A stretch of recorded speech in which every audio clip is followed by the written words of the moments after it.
ouvintes das webs Rádio Fraternidade de Uberlândia e Nova Fraternidade de Maceió, Alagoas. As nossas saudações em Jesus.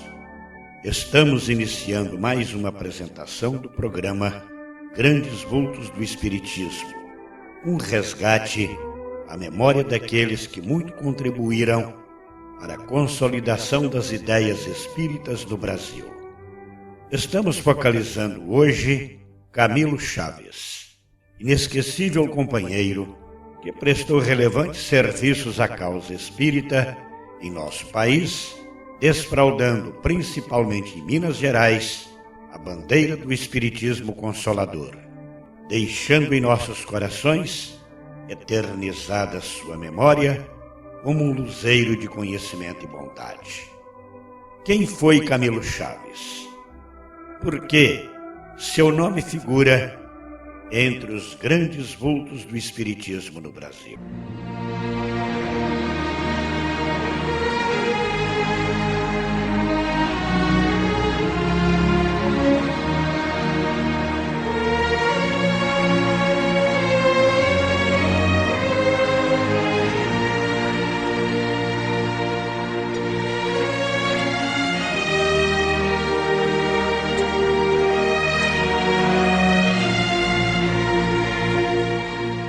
No programa passado, dissemos que ele foi vereador, deputado e senador do antigo Congresso Mineiro, quando se dedicou às lides políticas, desfrutando grande prestígio em todo o estado de Minas Gerais. Como deputado estadual, conseguiu realizar em nossa região relevantes serviços nas áreas educacional e cultural do país. Seu trabalho redundou em proveito da formação de diversos alunos que ocuparam cargos proeminentes como governadores de Minas, de Goiás, deputados, médicos, advogados, engenheiros, odontólogos, industriais, comerciantes, prefeitos e vereadores. É difícil falar de Camilo Chaves como espírita sem falar do homem público que nos meios sociais de Belo Horizonte, do Triângulo Mineiro, do Rio de Janeiro e de São Paulo, se fez merecedor do aplauso e do respeito de todos, onde desfrutava de grandes e permanentes amizades, mercê de sua cultura, esmerada educação, cavalheirismo ímpar e irradiante cordialidade. Zeus Van Tuir destaca em sua obra Grandes Espíritas do Brasil que entre os professores, juristas e beletristas, Camilo Chaves gozava de geral simpatia e respeito. Nas camadas políticas, muito embora o seu espontâneo afastamento nos 10 últimos anos, era sempre solicitada a sua ilustre presença e os seus conselhos mereciam acatamento. Na campanha eleitoral de 1953, recebeu ele novo convite do governo estadual para figurar na chapa de deputado federal e, como das outras vezes, solicitou dispensa da honraria. Sua ilustre, trabalhosa, honesta, proveitosa vida pública, nos elevados postos de senador, deputado, parlamentar, político e diretor da Loteria de Minas, graças à sua invejável e reconhecida modéstia, era quase inteiramente desconhecida pela maioria da família espírita.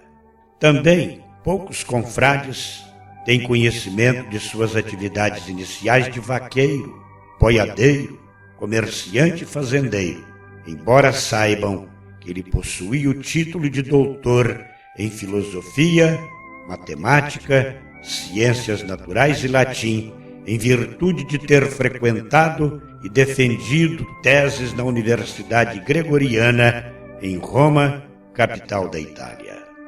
Quando de sua permanência em Roma, esteve por 2 vezes com o Papa Pio X e recebeu a bênção apostólica, tendo mantido conversação em latim e italiano com o ilustre prelado, que lhe prognosticou um grande futuro no seio da Igreja Católica do Brasil.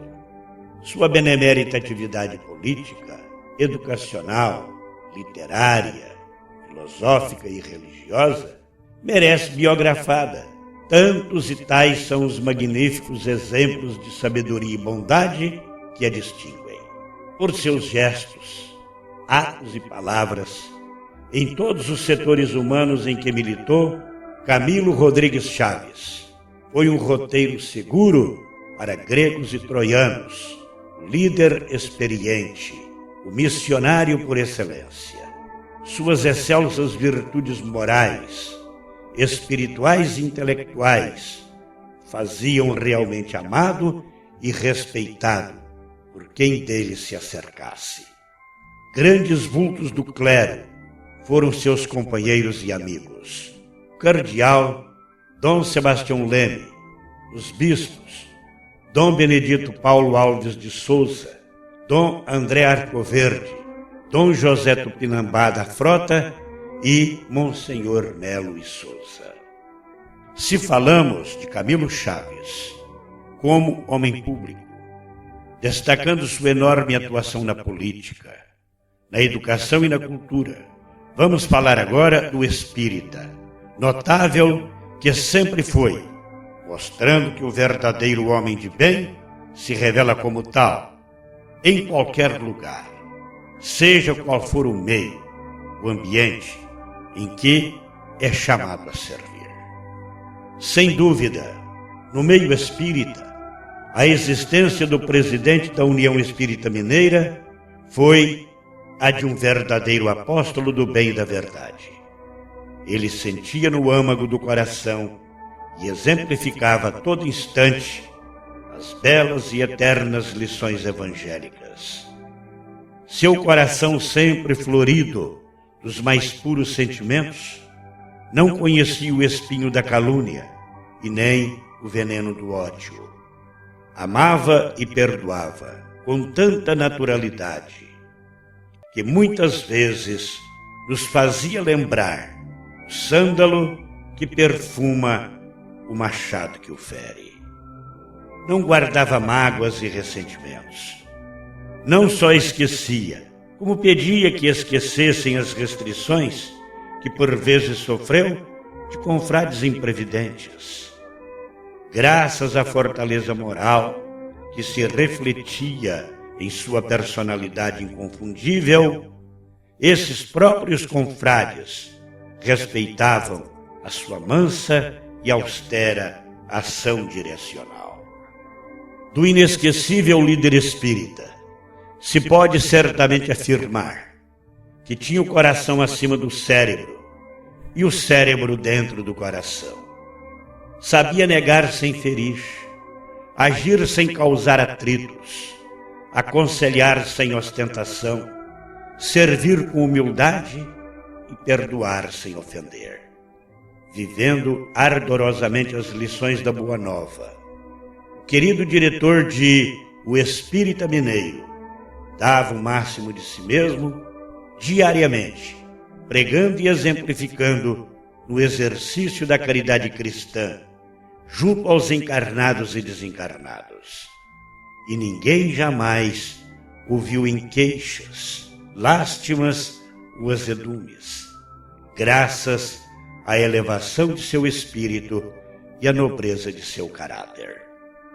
Tantas e tais foram as qualidades primorosas do emérito idealizador do ginásio precursor, que se torna tarefa deveras complexa destacar uma das outras, ou traçar, ainda que modestamente, a sua notável personalidade.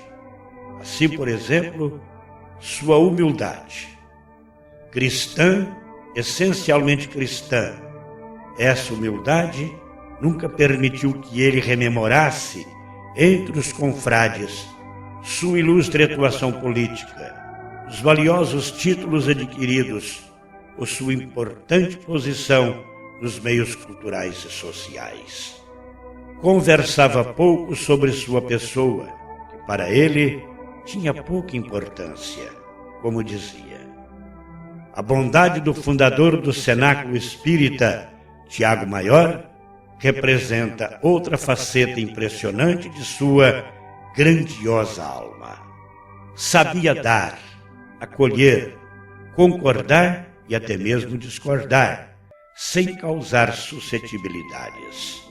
Quando doutrinava, na presidência das sessões mediúnicas, até os mais renitentes desencarnados se rendiam diante da mansidão, da serenidade de seu verbo evangélico, sempre emoldurado de expressões bondosas.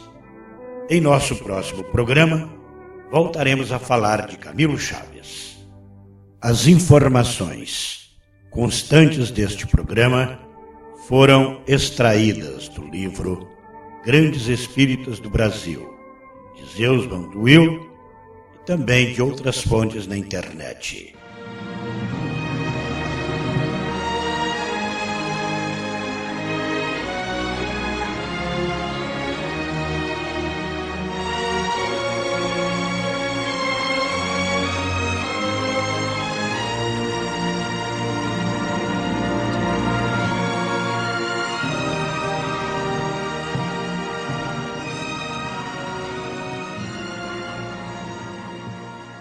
E assim, amigos, estamos chegando ao final desta edição, Grandes Vultos do Espiritismo, em que falamos de Camilo Chaves, um dos grandes vultos do Espiritismo no Brasil. Nosso muito obrigado pela atenção dispensada e Ave Cristo em nossos corações.